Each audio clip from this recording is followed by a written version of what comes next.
तो आज हम सीखने वाले हैं मार्जिनल रिलीफ का कैलकुलेशन। तो मार्जिनल रिलीफ होता क्या है? When tax exceed the income due to surcharge. जब हमारी टैक्स की अमाउंट सरचार्ज के कारण इनकम से भी एक्सीड हो जाती है तो हमको मिलता है मार्जिनल रिलीफ।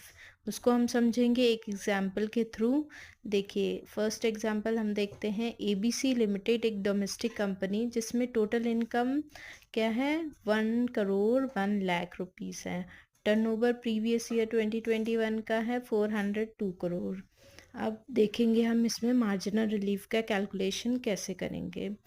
तो tax on 1 crore 1 lakh at the rate of 30% आएगा 30 लाख 30,000। और इसमें सरचार्ज लगाएंगे at the rate of 7% of tax तो 2,12,100। तो टोटल आया 32,42,100।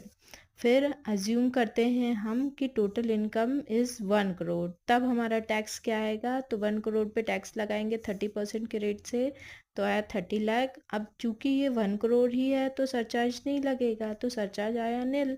तो 1 करोड़ पे आया 30 लाख का टैक्स।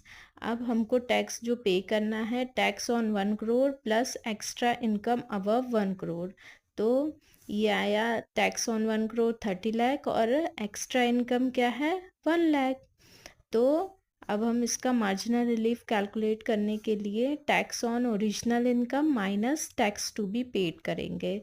तो टैक्स ऑन ओरिजिनल इनकम 32,42,100 और टैक्स टू बी पेड क्या है? जितना हमारा टैक्स 1 करोड़ पे आया है और एक्स्ट्रा इनकम मतलब 31 लाख। तो टोटल टैक्स पेबल आएगा हमारा 31 लाख प्लस 4% सेस। फिर स्टेप्स क्या होती हैं कैलकुलेशन की मार्जिनल रिलीफ में? सबसे पहले कैलकुलेट करते हैं tax on original total income without any cess.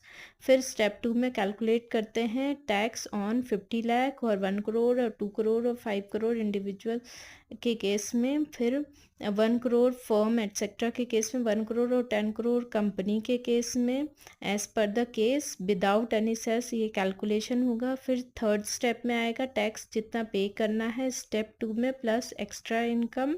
और स्टेप 4 में आएगी मार्जिनल रिलीफ जो स्टेप 1 में हमने कैलकुलेट किया है टैक्स माइनस करेंगे स्टेप 3।